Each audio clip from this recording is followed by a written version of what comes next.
Hello and welcome to episode 5 of From the President's Desk at Catholic Missions in Canada. My name is Adam Helmers, and with me today is President Father Dave Rylander, who we are welcoming back from recent travels to the Diocese of Hearst-Moosonee. So welcome back with us. Today there's no special feast day, so we're just going to look at the Gospel for today, which is Luke chapter 1 verse 39 to 45, talking about Elizabeth's visit to Mary. So this passage is where we hear, or where we derive the Hail Mary, one of the most common prayers in the Catholic faith. So Elizabeth visits Mary, her cousin, or no, Mary visits Elizabeth, her cousin, and Elizabeth proclaims, "Blessed are you among women, and blessed is the fruit of your womb. And why has this happened to me, that the mother of my Lord comes to me?" So John the Baptist, who is in the womb of Elizabeth, she feels him leap for joy at the presence of Mary, who is the mother of Jesus. So this is Sunday's Gospel. No, this is today's. Oh, is it Sunday's? Yeah, this was Sunday's Gospel that I was preaching on. And the visit of Elizabeth to Elizabeth by Mary is a confirmation of the angel Gabriel's communication with Mary. Now we have to think for a moment. Probably Mary is a teenager. At least that's what scholars tell us. And a teenager, she's probably wondering on her trip through the hill country, what happened to me? Was that a dream? Am I going crazy?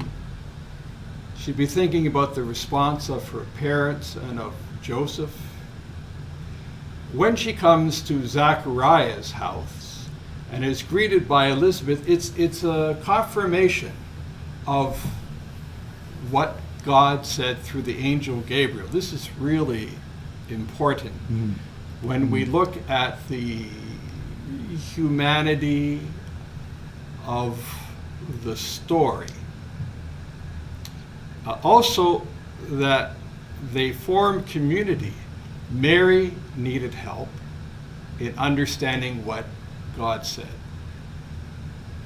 So she needed help understanding this spiritual experience. But also Elizabeth is having a spiritual experience, having John in her womb reacts, jumps. Pregnant women and fathers will know that wonderful reaction. You're a recently new father. Yeah. Adam, talk about your experience with Sarah. I remember being at your house and cooking you dinner, and Sarah called you over and said, "The baby's kicking." Yeah. Talk about that for a moment. It makes it more real, like as you said, an affirmation of what's happening in your life. And then what was interesting to me was recognizing that outside of the womb as well. Like there's sort of the physical, like the physical reality of having a child and having him or her move inside of the womb. It's like it can be jarring, but it's also exciting. And isn't it a bonding experience? Yeah, exactly. Physical bonding to Sarah, your wife, yeah. and to the baby, who turns out to be Henry in your case. Yeah. So there's a bonding also. Elizabeth, John, Mary, Elizabeth, Zachariah, and John. This bonding is really important because we as Catholics do not experience our faith alone, but in community. And when I go to the missions, it's all about community. So as Adam just said, I returned 2 trips to the Hearst-Moosonee Diocese in Ontario, and now I'm going off for Christmas and New Year's in a little place called Deline in the Northwest Territories on the west coast of Great Bear Lake. And there, I am coming as a representative of you, our donors, to say, hey, you're important to the Catholic Church in Canada. We're here to help you have Mass, because they don't get Mass very often. It's very expensive and there aren't that many priests there. So this kind of bonding spiritually is a very important part of the spiritual mission of Catholic missions in Canada. So primarily what Catholic missions in Canada is a spiritual organization, because it's about the proclamation of the gospel.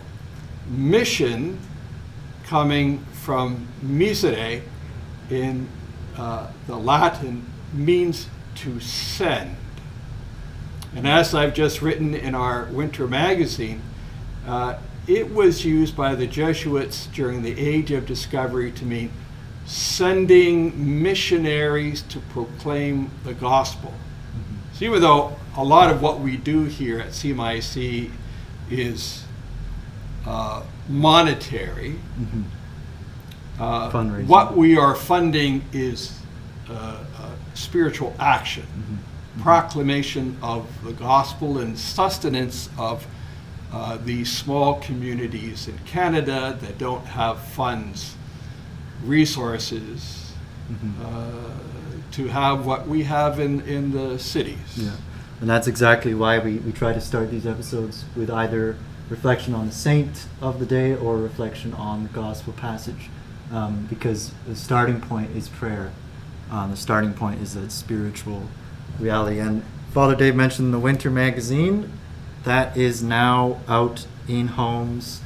If you don't have a subscription to this, I recommend setting one up. It's free, and we publish it 4 times a year. And it consists of stories and happenings that pertain to mission dioceses across the country, written often by missionaries or contributors in the Catholic Church and community, and then as well as Father Dave and our stewardship coordinator Joe, they also contribute. So this issue, the last of the year, some great content in there. You're going to want to check that out. So again, if you don't have a subscription, you can call us or send us an email to set that up for free. Why don't we just bring that up close? Yeah, check out that cover. That was from your trip out west? This was from the September trip to the Yukon, and this is took flight to Mount Logan, which is the highest point in Canada. Very few Canadians have actually seen it. Seen it. Interesting. Is that part of what mountain range is it? Or is it a This mountain? is part of the St. Elias Mountains, which borders the U.S. and Canada. Just to point, Denali is just a few yards higher than Logan is. But Logan is the largest massif in the world, talking about geological things. But also that Logan is still rising. So it's actually going to rise higher than Denali. Sorry to our American friends. So in addition to the magazine, we also have that you can still get our 2022 calendar. So you're going to want to get that to start your year. Either consider gifting it. Some great reflections and beautiful icons painted by Rhea Kinghorn, who is an artist from Toronto. So you can see some of those beautiful images there. I particularly like this one for December 2022. Beautiful image of Our Lady with the infant Jesus. So, And Maria also, we commissioned her to, with icons, you don't paint, you talk about writing, because it's actually a prayer. See if we can get that. Philip Neri is the patron of our organization. I can never get this thing on camera which way. It's like driving backwards with a trailer. So that's very special to us, this icon. And with icons, you can pray through the year. That's Each right. month you have a different icon. And if you are somebody involved in parish life or work for an organization that is in tune with the liturgical seasons of the church and want to stay on top of the feast days, we also publish this big wall calendar, which comes in handy for the planning of your year. So you can write on that with a marker and reuse that, and that is available as well. So You get the year at a glance. exactly. So if you are interested in any of that, you can again call our office or send us an email or visit our store online at cmic.info/store. So the last kind of announcement was that Father Dave was making wooden boards, but we did just sell out of all of those. So congrats to Father Dave on Thank you. these But beautiful boards. I will be making more. So Yeah. to get myself through COVID, I open up a workshop at St. Anselm's Parish, where I am in Toronto, in the garage. So I buy North American wood and exotic wood, and with my machinery, I make all kinds of different boards: charcuterie boards, bread boards, cheese boards, pizza peels, Yeah, no, they're cutting boards. and they look really nice too. I even made Adam a gift of a maple cradle for his Yeah, newborn that's a- son. It's been how that's a long has it specialty been? How piece. old is he now? 5 months. 5 months. He's still using the Yeah. cradle, which I'm happy about. Yeah, it's an heirloom piece. So that it's a little fundraising project of Yeah. mine. So you can support CMIC through all of these, not only with your financial contribution, but also raising awareness of what we do by sharing these with your family, your friends, and your coworkers. But let's tell them what's most important. Yes. Your prayers are most important for the missionaries and their people, for the bishops, and also, please, for us. Mhm. That's the most important thing that you can do. And for Father Dave, because he will be traveling again. So do you want to tell us about the place you're going to and your Okay. trip? Did you look that up on Google? What? Can you look that Yeah. up right now on Yeah, Google? Go to a Deline? map of the Northwest Territories to Great Bear Lake. Great Bear Lake. Yeah. Actually, you could just expand that map right there.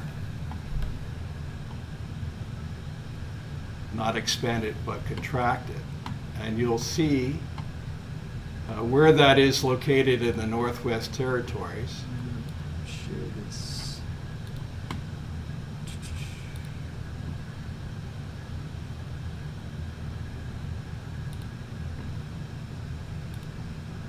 I'm just going to share that for us. While he's doing that, let me tell you that Deline is a village, it's a Dene village of about 500 people. They don't get Mass very often. So Bishop Hansen wants them to have Mass at Christmas and New Year's. So if they're looking at Can you contract we're down, looking at that down? more. Yeah. I want you to show the coast of the Arctic Ocean. There you go. And can I have the mouse? Okay, bring it down. Make the map smaller. There we go. Here, I'm gonna just minimize that. Okay, so where's that mouse? Here's the mouse. Yep. I hope they can see the mouse. Yep. Here's the Great Bear Lake. Mm-hmm.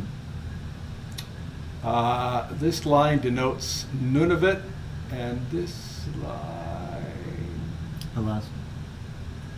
here denotes the Yukon. And I've been to Inuvik, which is Dene. I've been to Tuktoyaktuk and Pawlatuck, which is Inuvialuit. And I'm just going to move this over here. I have been to Johaven, which is Inuit. It's -31, right? And so now I'm going to Deline. So to fly from Yellowknife to Deline costs $1,600, an hour and a half flight. So what do we do with the money our donors give us? Well, you can see how expensive travel is. That doesn't include my flight from Toronto to Yellowknife. So it actually takes 2 days. Tomorrow I fly from Toronto to Calgary, Calgary to Yellowknife. Then I overnight. Then the next day I fly to Deline. And you will be saying Mass there, that's sort of the plan? Or? That's the plan. So Christmas Eve, I'm not sure if they actually have a Mass on Christmas Day, but I will be saying Mass on Christmas Day. The next day is Sunday, and then I'll say it Mass throughout the week, and then New Year's Eve, and then the Sunday, and then I fly back. So there's no roads. In the Yukon, there are roads. Okay. You can drive all over. In fact, to get to Inuvik and to get to Tuktoyaktuk, you would have to drive down into Alberta, across into BC, up into the Yukon, get rid of those things, just outside Dawson City, and the road goes up to Inuvik, and you can drive now to Tuktoyaktuk. But here, there's no road. So travel within the Northwest Territories is very, very expensive. So that's a good way of showing what we do with donor money. It's not really sexy in terms of you know, like when we it's sustenance. replace it's sustenance. The church in Telegraph Creek, which is down here. Do you see it anywhere? It's down. There's Atlin, Hayes, Skagway, Telegraph Creek. So I would drive 9 hours, White Horse, over to Watson Lake, down to Dease Lake, and then over to Telegraph Creek. That's a 9-hour journey. We replaced, and that was a very successful campaign for us to help get money it's a beautiful for rebuild rebuilding too. It's a of nice, the Telegraph Creek Church. nice rebuild. But yeah, most of the missionary sustenance is involved with the cost of living, transportation, utilities, heating, food, all that stuff. Let's talk a little bit about Moosonee, which was joined onto the Hearst Diocese. Okay. So to get from Toronto to Moosonee on James Bay, you fly to Timmins, and then you change planes and you fly to Moosonee. Bishop Prendergast and I then flew to Fort Albany, spent some time there, and then we flew to Attawapiskat. They need a new church and rectory in Attawapiskat because it was burned down. That had nothing to do with the findings in Kamloops. It burned down before, but it was already a condemned Yeah, it had building. been condemned, yeah. So we're looking right now to help build a church there. That's the Moosonee portion of that diocese. So this is all salt water. All Okay, the way Hudson. down here is salt water. Is that James Bay? James Bay, Hudson's Bay. And the diocese is large there. Moosonee-Hearst is pretty much all of northern Ontario. No, over here is Sault Ste. Marie Okay. Diocese.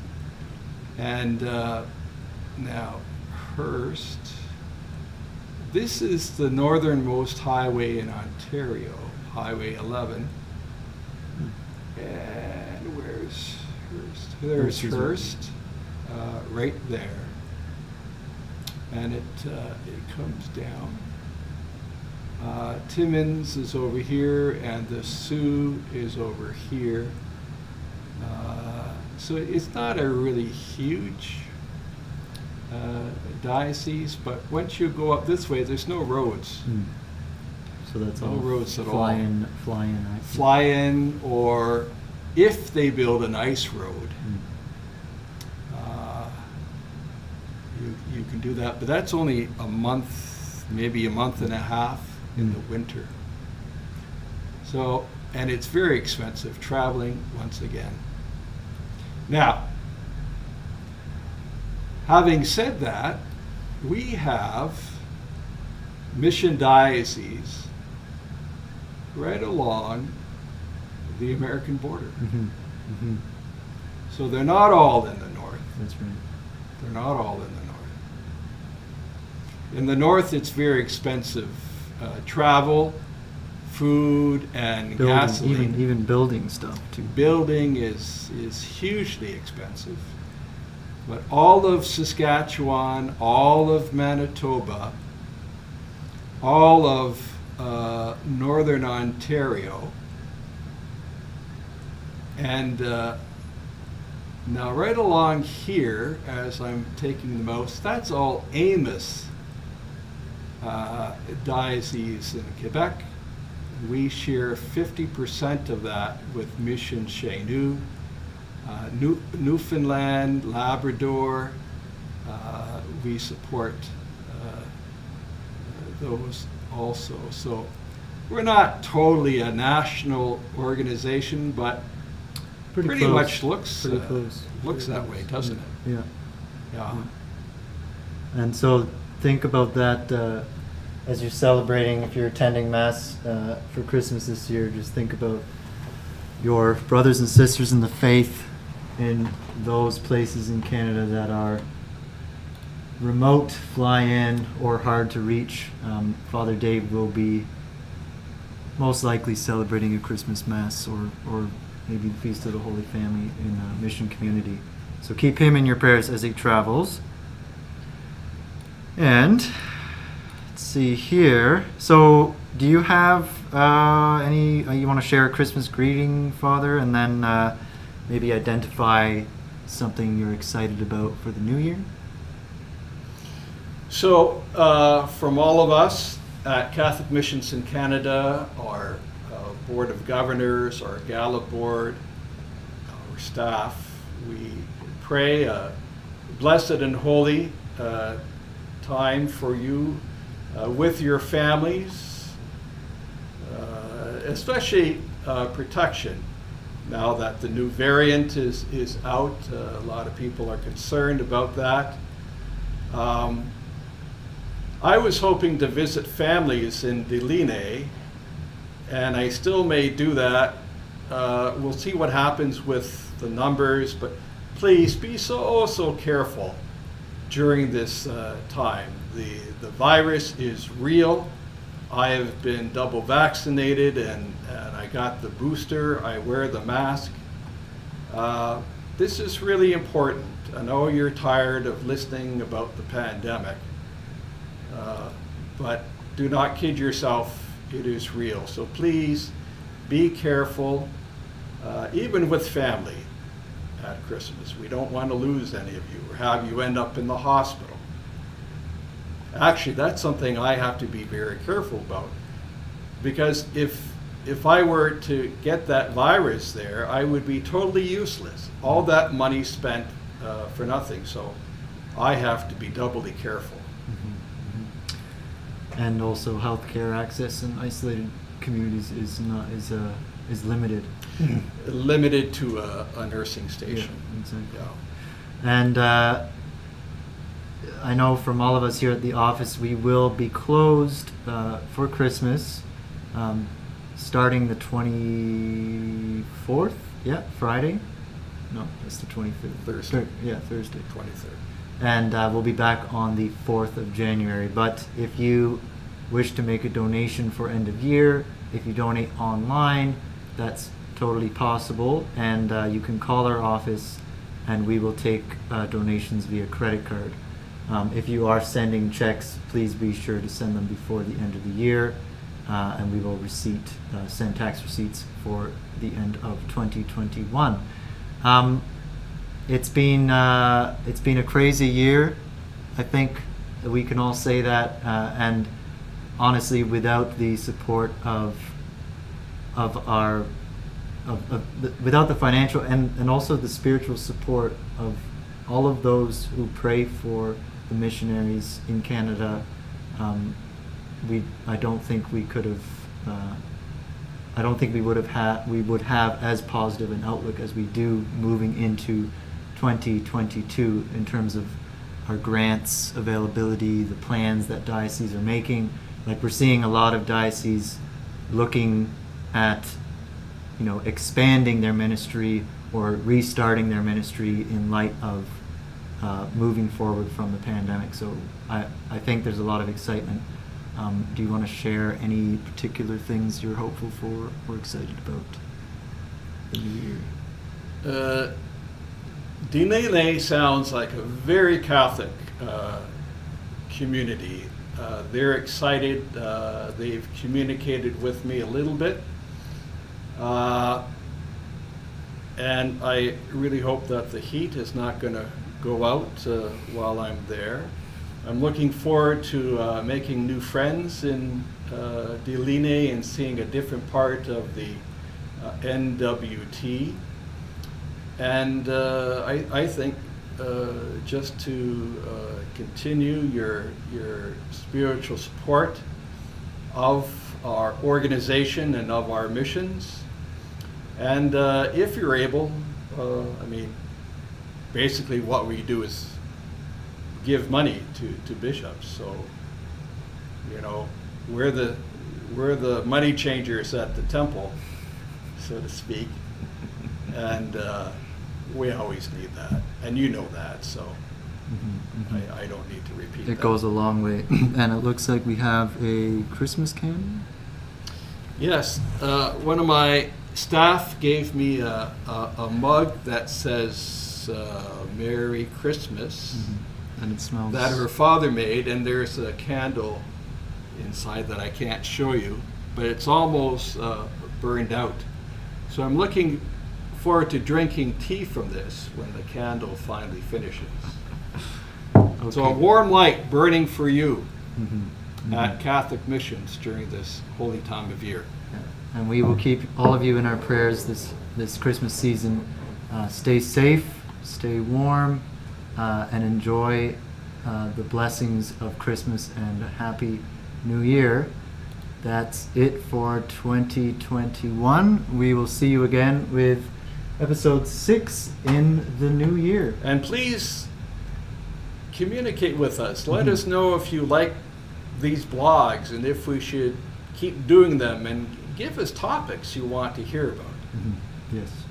As always, feel free to reach out via Facebook, Instagram, or you can email info@cmic.info. I have a lunch scheduled with Old St. Nick on Thursday, so I'll bring your greetings to him. Okay, that's it for now.